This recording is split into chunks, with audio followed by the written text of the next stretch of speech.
Welcome to On the Line with Jim Pyne. I'm Jim Pyne. This episode is brought to you by PLS Aviation, private aviation perfectly executed. Now let's get on the line. Welcome to On the Line with Jim Pyne. Today's guest is one of the most respected leaders in the National Football League. He's a Super Bowl champion, has coached in 3 Super Bowls, built one of the greatest defenses in NFL history with Seattle's Legion of Boom, and a great guy. Please welcome Washington Commanders head coach Dan Quinn. Dan, welcome. Jim, thanks for being on, man. It's training camp time, so I would think your body is ready to get going during this time of year. That's right. A little muscle memory, right? Or You've been arthritis through a kicking few of in. them. Yeah. That's right. No, good times. It's a great time of year. I got 2 sons, same thing, playing football. One's in high school, one's in 8th grade. So I kind of walk around the field, help a little bit with the linemen. One guy's a quarterback, the other guy's playing tight end. So I don't mess with my guys, but I help out where I can. Right on, man. Well, it's cool. We're about to get started here as well in Ashburn, and there's nothing like it. It's a time to connect. The team comes together quite a bit during this time, and so that's maybe when some of the best leading takes place, player to player. That's right. That's right. Fond memories of those training camps and the times of obviously practice, but then in a dining hall, whatever they were in, hotels, dorms, whatever you're staying in. It's always a good time. I feel like as a grown man going back to college sometimes or living like that. That's always good. It's good for the guys to get a break from their normal life, I guess, to get right back into football. So Yeah, with that, cool. Coach, sorry to interrupt. Is one of the cool things. One of the first times I got to know you was, years ago. You had just gotten a head job in Atlanta, and I was very impressed with you. You bought some aviation hours and stuff, and you had told me you were looking to go around and fly and see some former great coaches and try to get some wisdom. You were investing in yourself. I just want to see it. Who did you go see then, Coach? I first saw probably the first coach that I saw that had been retired was Joe Gibbs. Wow. And so went to Charlotte up to, where he has the program there. And so I spent the day, and he was a guy that took different quarterbacks, Jim, to the Super Bowl with Joe and with Doug and, just in different ways of how they did it. So I thought, what a great example of like somebody to go. It's not just one way or one system to how to go about it. I went up to New York to visit Bill Parcells. And for me, that was somebody that I enjoyed watching growing up in New Jersey and saw what coaching would look like and what that would seem. And so he had such a standard. And I just had admired so much about their team's identity. And lots of coaches talk about an identity and what does it look like. And so for guys like Parcells and Gibbs to share that back to me, that was a big deal. And then through the years, it's kind of expanded, from football into the NBA, like we're all dealing with players and how to go. And so I've kind of, transitioned some into, visiting with current coaches, in the NBA. And that's been good too, Jim, to share ideas and insights and messaging about how to motivate players. And it's been really cool, man. That's awesome. I mean, you talk about 2 legends, Bill Parcells, Joe Gibbs. I mean, that's great. I'm very impressed when you did that. And I thought, wow, this guy's going to be something special. And you've turned out to be a special coach. And I'm really happy for all the success you've had. And life's full of challenges and stuff. But I guess, was there any tidbit from Parcells or Gibbs that you said, hey, you left a meeting, you said, I'm going to coach something different now. Now that they just told me that, I'm doing this now. Was there anything you can think of? It was so unique in both of them because they were both so open to about, what it would look like and how they would go. And that's what's like fun about our game. Like sometimes things change a lot and there's other times not so much. So I'd ask, like for Coach Gibbs, what were you looking for in a quarterback? As you were going through it, he said, Dan, I wanted to see when we're evaluating somebody, what did it look like their completion percentage on deep balls? And I thought that was so specific for an explosive play when the man-to-man coverage showed or one high safety showed, and this was the shot that they would go, what was their accuracy on that? And I thought, man, what great insights to say, not just, how arm strength somebody had, but like the specifics to it. And then really then he was talking about like toughness, like that person has got to be in the huddle. They got to get back up. They got to show and demonstrate that toughness. But that really stuck with me about, the deep ball accuracy. And it was small things like that, or I can remember visiting with the Hall of Famer GM Ron Wolf, and I'd asked him to come down to training camp one year in Atlanta. And I said, hey, would you mind going through the top 2 quarterbacks in this year's draft? I just wanted to see what you saw in one versus the other. And as we were watching a tape, he, there was like an interception. So he said, hey, wind that back. And I'm thinking he was thinking it was going to be a release or what was the read. And I said, what were you looking for? He goes, I wanted to see how hard he was going to chase to make the tackle. And like, so he was speaking of like, at that position, man, you better be one hell of a competitor. So that to me was something that like really stuck out to me. Talking to, up to Parcells, it was really about the identity. And that's a lot of where my questions were and what that would look like and what would the practices be and how would you take away something that a specific team does well. Okay, Dan, how are you going to take that away? That is not going to happen in this game.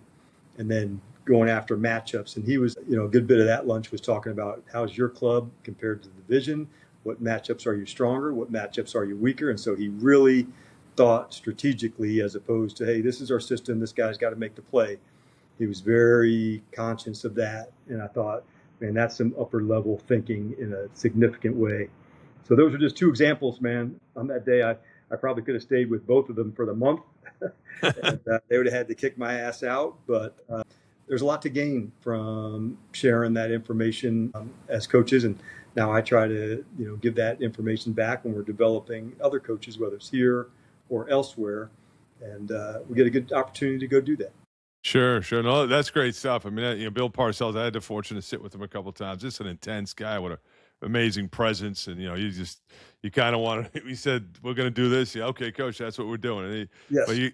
But very successful guy. And hats off to you for seeking that knowledge. I think that's stuff that, hey, memories you'll never forget no matter what, but that had to teach you some things. Yeah. I think if you go back and you want to like, hey, what's some things that you'd want to do differently or go back? Those are things whenever you're starting off onto something, man, ask some guys who've had some wisdom. Doesn't mean you have to do it that way, but it does give you a different point of view and another perspective on something. And so you take a nugget like that from a guy like Gibbs who, hey, what's the guy doing on, when he has to throw a deep ball on a shot that's only going to happen a few times a game. What happens when that play takes place? I said, all right, that's one that stuck with me. That's great. That's great. One thing talking about too, I always on the show I like to talk to people about transition, right? So I think one of the things as a former player, I played, I coached, and it was on the business side, but I see a lot of former players who struggle with transition, right? What's next in life after a full stadium, signing autographs, the crowd's cheering to nobody's cheering, you're kind of thrown out in the street. How do you reinvent yourself, transition? I know for coaches, same thing, right? They have someone thing, but for you specifically, Dan, you were a head coach, then you were a coordinator, now you're back at a head coach. How do what's some keys and advice you give guys that, hey, we're always reinventing ourselves and transitioning? What are your thoughts? Yeah. What I did, Jim, I'd been head coach in Atlanta for 6 years and got let go during the 2020 season. And that first time, your business listeners might think of it as a 360. I just thought of it as, hey, what would be a blind spot report? What were some things that I could do differently? And so I hired somebody that would, talk to former players, current players, maybe ones that I had let go. And I didn't want anybody's name on it, Jim. I just wanted, what were some things that we thought could do better? What were some things that we could do differently? Knowing that on a next lap, I'm not just going to say, well, I would do the same exact thing. So I wanted some insight about, leaving Atlanta, knowing that in my next chapter, I went to be a coordinator again at Dallas to say, all right, what could I do differently? And then make sure I could apply those things. And what was nice is I'm able to do it some there in Dallas and now again here in DC. So that is a big thing because that transition, man, in any profession, everything's scheduled out. This is what you're doing. And then all of a sudden, man, you're, throwing a sucker punch and you're like, all right, how do we react now? Knowing that adversity is going to come. I wanted to find out what my blind spots were. And then if there's a way to address them, then I would. Great. No, that's very, very smart. You're a very intellectual guy, and it's great. I mean, it's seeking the knowledge and this the self reflection. Look at yourself and be critical on yourself. That, hey, what can I get better at? How we're always getting better, growing. What can you do? That's amazing. Exactly. That's great. Because sometimes when you're the leader, you don't get a lot of feedback. Right. And this, in business to say, you don't get that. So you want to seek it and you want the information from the other people that you work with. Sometimes you just want a different point of view. I want the pros and the cons. So like that feedback is critical. And so as a coach or a leader, you want to make sure that you have people there that are giving you that feedback. And sometimes it's just to make sure, hey, this is the best way that we're doing something. So let's dig in on it and make sure of that. Sure, and being approachable. To your point, I think CEOs, executives, head coaches sometimes aren't approachable. there's some egos there and stuff, but yeah, being a guy that my door's open and really it is open. Come on in, let's talk.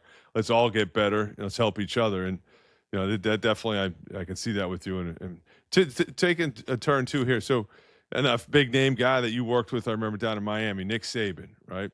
Head coach. Talk to me about his time in Miami. What did you learn from Coach Saban? Yeah, I thought it was like going to like grad school for football, man. It was awesome. It was such a clear philosophy of how things were going to be done, the organization. This is how we would do. So like in a 4-year span, I'd worked 2 years with Nick Saban, who had come from LSU to go to Miami, and then I went to the Seattle Seahawks with Pete Carroll, and these two guys had been like on top of college football, like at the very highest spot. And what was so interesting, Jim, is these two guys were so clear in how they want to get down. This is how the program's going to be run. Like philosophically, everybody knew what it was, how it would go. They did it in their own authentic way. And so I thought, man, what a great learning lesson for me, that as good as these guys were, they were truly authentic to the way they said their messaging, they ran their program. Nick wouldn't have done it Pete's way, and Pete wouldn't have done it Nick's way, and they wouldn't have been as successful if they had tried to copy somebody else's personality or style. But their consistency to do it again and again and again, like Pete Carroll with competition, like he wouldn't back off it.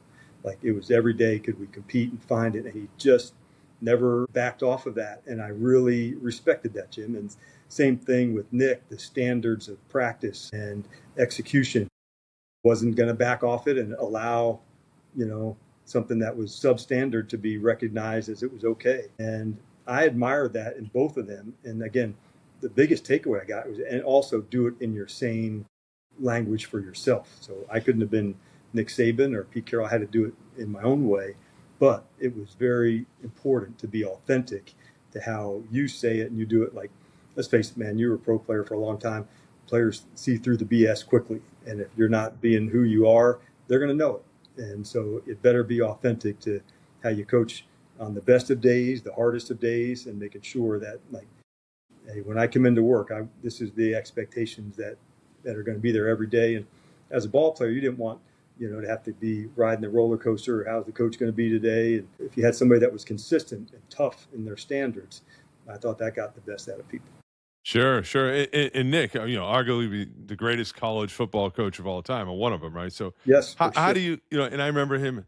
What do you think? In the NFL, he was there, but it didn't go as well as that. But what do you think that was? A little different. He's better with the younger guys than, the older guys, or what are your thoughts? I think if he had stayed, he would have done great too, man. There's some like small things. All right, let's go like interviewing somebody for a position.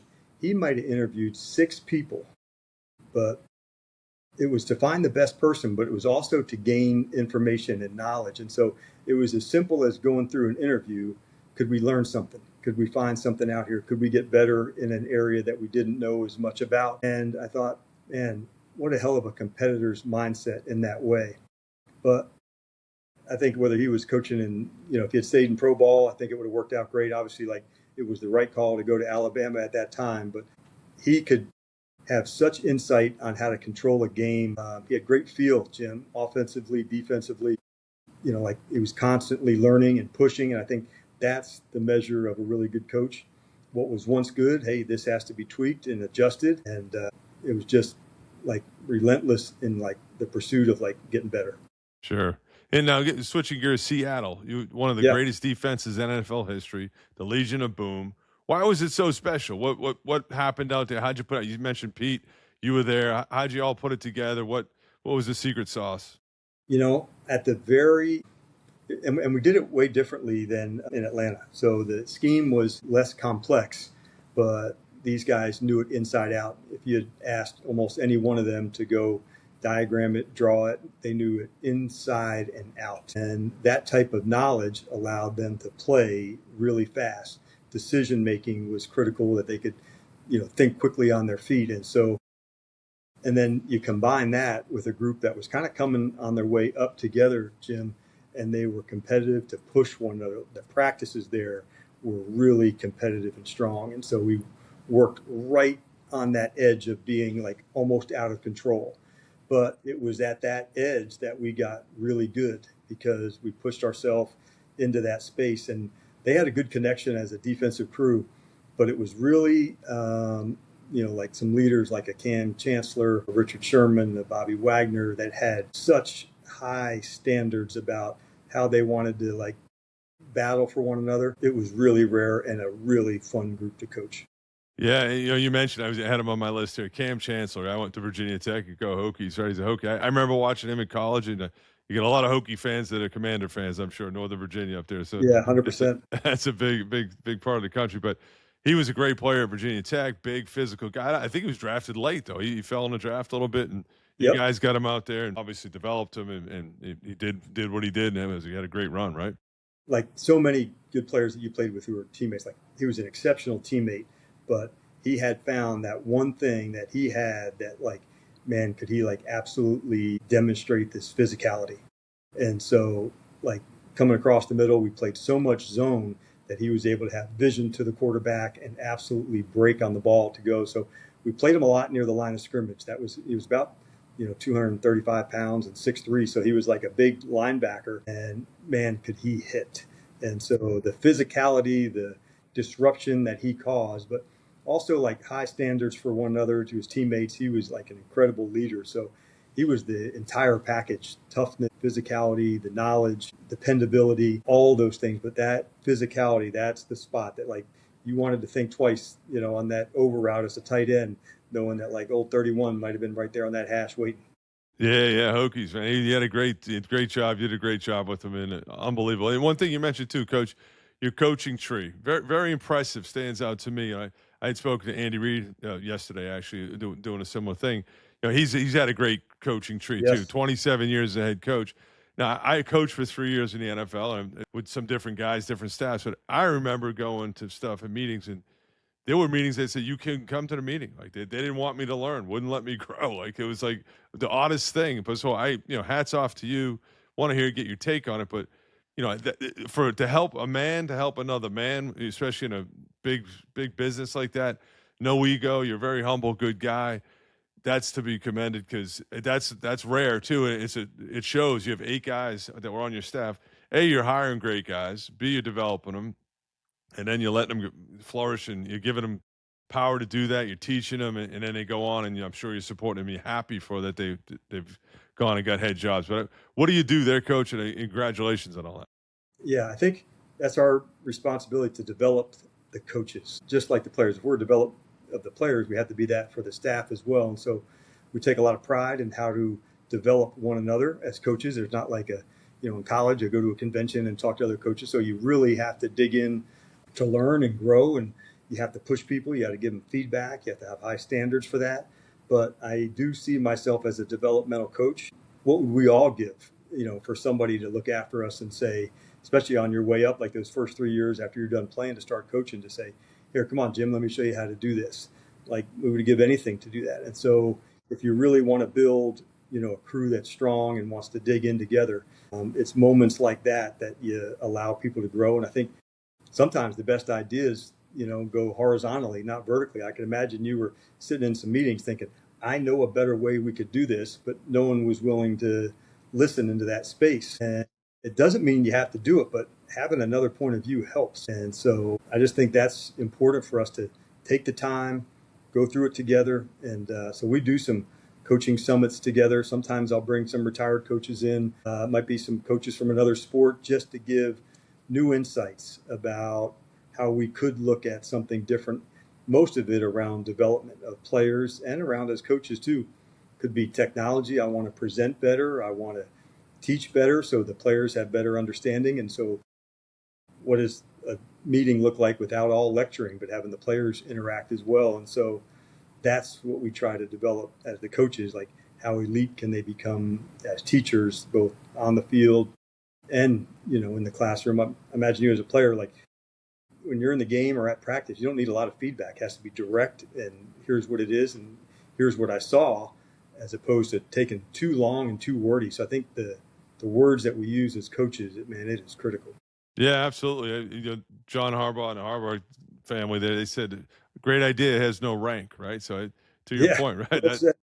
That's That's for sure. And then, the mother of all learning is repetition. I remember Bill Muir. I coached with Bill. That's what he said. So to your point, like I coach some of the youth stuff, and we're out there. Some guys are just talking too much. I'm like, get them reps, reps, reps. Yeah. Like that's how you learn reps. Either good or bad. We'll coach them up later. We'll film it and look at it later. And But you know some what of I the mean? O-line coaches, Jim, are so detailed that I found through the years, some are the very best at developing players over and over, the footwork, the technique, the leverage. And that's what makes kind of coaching so much fun. If you were on a staff, you'd want to learn from Bill Muir at whatever position you were coaching.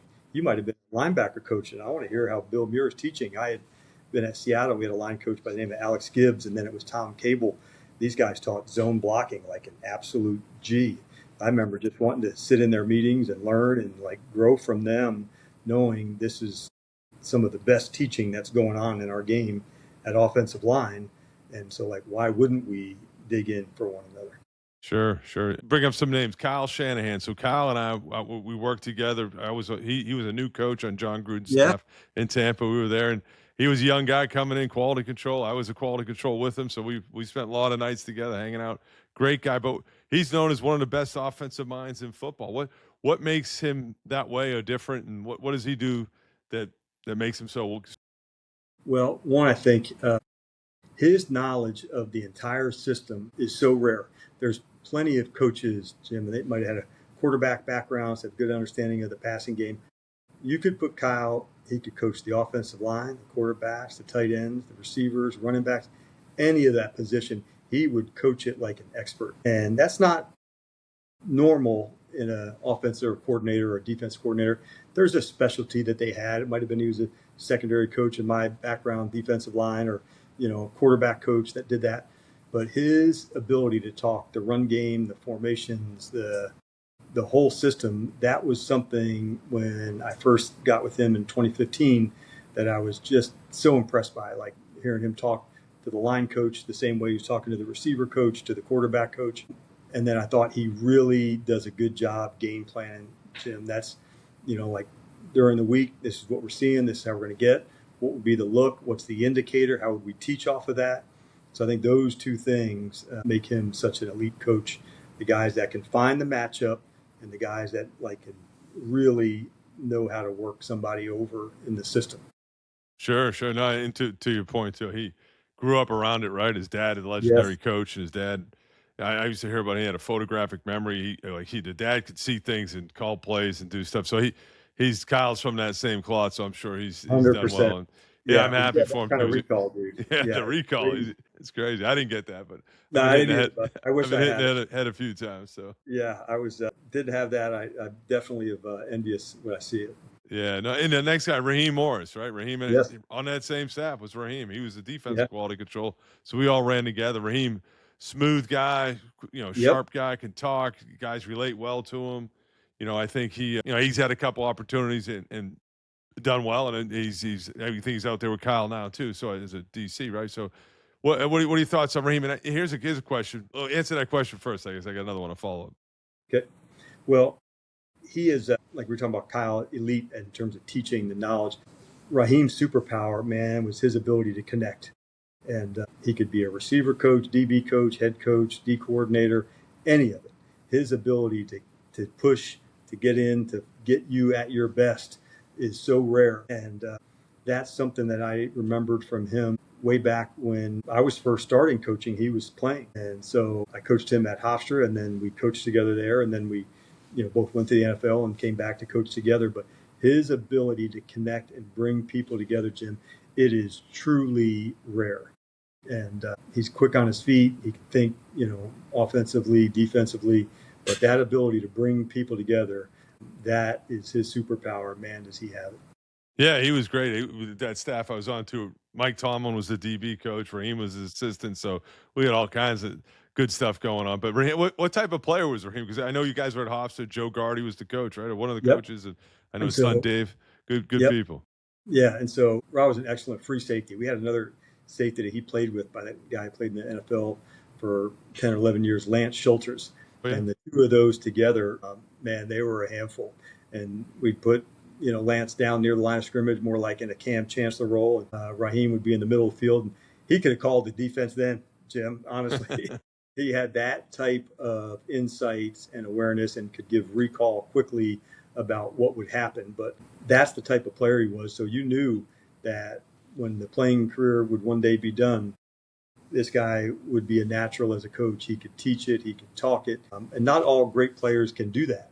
And so he had that ability to say, okay, this is what we need to do. Take away the fluff. This is what we got to get done. And he's just been remarkable at that. So he's one of my favorite people in the whole world. I've known him for, I guess close to 30 years, and I love him. Yeah, great guy, great guy. He's a fun energy to him, always upbeat. Yep. I've never seen him down, which is great. Yeah, there are very few bad days, and he is. But he's got just this rare ability to bring people together, and he'll do a fantastic job with Kyle. Sure, sure. Now, switching gears to Super Bowls, Coach. Now, listen, you played 3 Super Bowls. Unbelievable. I mean, the highest to high, right? I mean, to get there, I was around the NFL for 14 years, never got to a Super Bowl. Obviously that was what everyone's trying to do. A highly competitive thing. You won one, Seattle. I was at that game, by the way, out in New York, right? It was a Super Bowl in New York City. Yeah. Yeah, it was snowing. I remember it snowed after. I got snowed in the next day. I was on the business side of the Buccaneers then, but great game. You guys demolished the Broncos. It was awesome, right? I was worried because it was. They said it was going to snow, and then the day of the game, it was super nice, and here we are playing Peyton Manning, and it's like, shit, man, I thought it was going to snow. And these guys had this prolific offense, but yeah, it was a fantastic game all the way around. Yeah, I remember. I think one of the snaps went over his head, or as a snap of the game. Yeah, right. As a former center, I was like, "Oh man, the Super Bowl right over the head, man. That's gotta hurt." But so then here's the other thing. I know the other 2 games, literally one play in either of those games, you'd be a 3-time Super Bowl winner, right? I mean, you could probably go back and look that so close. It's such a fine line, and so some adversity, right? So that you win one, which is great. You don't win 2 others that could have easily went the other way. How do you again? I'm very envious of that you made it there. It's a huge accomplishment. A lot of people walking this planet will never get to the Super Bowl, whether as a fan, as a player, as a coach. You were there 3 times, and what did you learn from that? How did you become a better coach that helps you today, going through all that? Yeah, for sure. And you don't really get to demonstrate that you are better until you're in that exact scenario. So we twice in Seattle and once in Atlanta, and so the lessons that you want to take, man, you want to pull those forward with you. You don't want to live in the past and like mope about it, but you do want to, bring those lessons forward. And so whether that's a lesson regarding a game management, a play selection, a use of a player, those come, with battling and great competition. And in both instances against New England and their system, like this is high coaching as you can get, man. So to go against them, to understand what it's like, be in that moment, it's competing at the very highest level. And that is what you always want to be a part of, right, Jim? To say, hey, this is where you go at the highest level, go battle for it. And it's a competitor's life, man. Sometimes, you get knocked on your ass and you get back up off the mat, but you do need to pull the lessons forward. When that time comes, what will you do differently? And it's all like most great things, like leading up to the game, the journey, the people that you're going with. But yeah, definitely has a scar that you want to take the lessons from, for damn sure. No, hey, congratulations and all. But I had a old line coach, Steve Marshall, used to say to me, "Ain't a shame to get knocked down; it's a shame to stay down." So you got that right. Keep getting up and fighting. But good stuff. Switching gears, track and field. I looked it up. So you threw the discus, the hammer, the shot put, right? You set records with the hammer.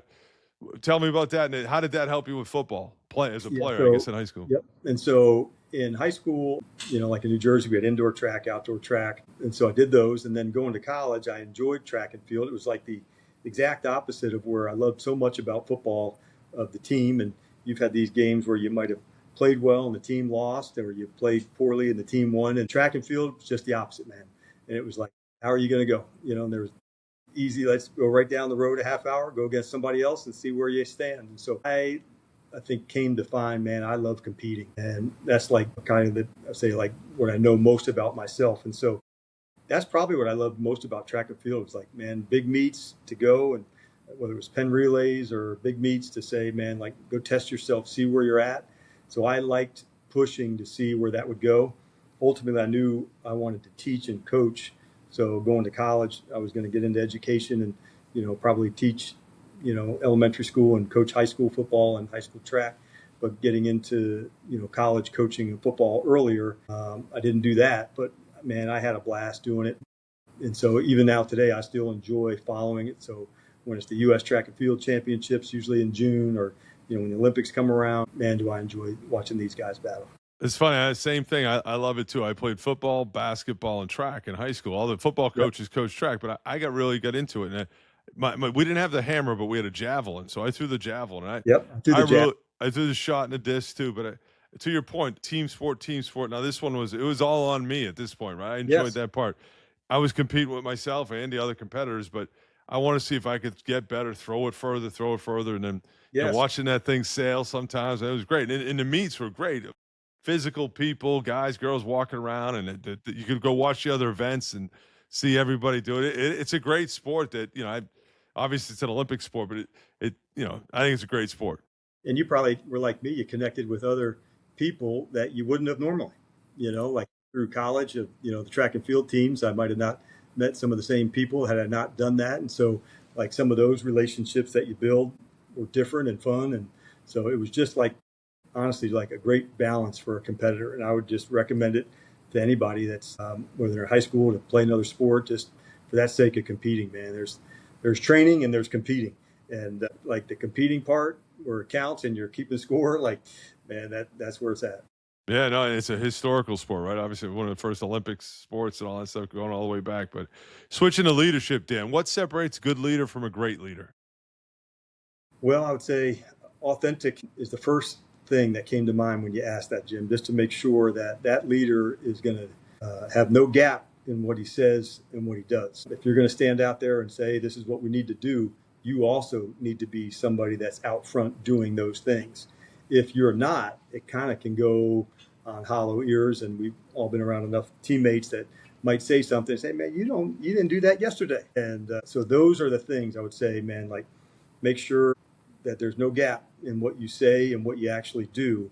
And I think any good leader, man, they have good standards. They don't give out, false praise if it's not there, and making sure that like, if this is what we say we want to do, like I'm going to be the one to set the standard about what that looks like, and then give feedback to people to make sure, hey, this was excellent. If we could add this to it, I think you'd really be onto something special. Or, hey, Jim, I think you missed the mark on this sale. Let's go back and find out why. And so you don't have to be an asshole to give somebody feedback, but if you want to lead, you better be able to give insights to get people better. I think that's what I learned early on in coaching in the NFL. Didn't matter where you came from. If it was like, from my instance, coming from a small school to first start at the 49ers. All right, if Dan knew what he was doing and could get me better, they were going to follow and do that. And so that helped. That was a good lesson to say, man, it doesn't matter where you come from. If this person can help get them better, you'd be surprised how many people want to get back in line, spend some extra time with you to do that. Sure. And now you got a little lightning round here. Just some quick wrapping wrapping up last questions. Pete Carroll, what made him so great? I'd say relentless competitor. He just didn't back off, Jim. And the messaging was so consistent about that. Awesome. Toughest quarterback to prepare for? There's a million of them. I would say, how about I give a few? Can I do that? Sure. I would say some combination of like Rodgers and Brady and Breeze. Breeze, I played a lot just from New Orleans to, Atlanta, obviously, Green Bay and the NFC. I was in, from Atlanta to, others to, that would have been one. And then Brady certainly been the biggest games. But those have been the three that absolutely, in a group of a lot, as a defensive coach, those three definitely kept me up the most. Yeah, a lot of talent there. So favorite stadium to play on the road when you're playing on the road? That's a great one, man. I think Seattle's cool. I think it's loud. They're juiced up. I love Green Bay. Same thing, especially if it's in the in the fall or the winter and a game there. But those would be two that come as a road team. I always like going back to MetLife or Giant Stadium, as you and I would know it. I grew up in New Jersey, so that would be those would be my three. Sure. Favorite teammate or teammates that you had when you were playing? Or yeah, man. Again, we talked about him earlier, but Cam Chancellor was certainly one. Bobby Wagner as a coach, man, did I have as much gratitude for him about standards and commitment and sacrifice. So those would be two. Bobby here the last few years at Washington, Cam prior to that. from an absolute like savage of a competitor, Julio Jones in Atlanta, and then from like a toughness standpoint, Matt Ryan, man. Like this is like we talked about, like with Joe Gibbs and quarterback for 6 years, getting to coach Matt and seeing how tough he was. Like, man, I respected the hell out of him. Sure, sure. Best advice you ever received? I'll say, hey, Dan, do it your way. Like don't try to do it in a different fashion or a different way. It'll come off, not being you. You've got good principles. You know what to do. So I'd say, like, make it authentic to who you are. It's great advice. I remember I was coming out as a senior in college. You made me think of it. There was a scout, I don't know who it was for the Giants. He grabbed me. He said, "Hey, listen." He goes, "Jim, don't try to be anyone else. Be the best you can be. Be the best Jim Pyne can be." And It worked out for you, bud. Yeah, it worked out. I guess in like, closing, not yeah, comparing as much. yeah, Like, right. I've missed some jobs. I've missed them. I wish I could do this. How come I'm not a coordinator? Man, if you like really enjoy and get after it of doing what you're doing, I found so many things came after that. Like I was 10 years a defensive line coach in the NFL. I want to be a coordinator. Well, I went to University of Florida for 2 years. I was a coordinator. Then, okay, is this all there was? Is that what I was all stressed out about to do that job? But then got to Seattle, got to be a head coach in Atlanta, Dallas, back to here. So I'll just encourage people, man, like I know there can be some, what can I do this in 2 years or 3 years? Man, like kicking ass at what you're doing. There's a lot of fun in that too.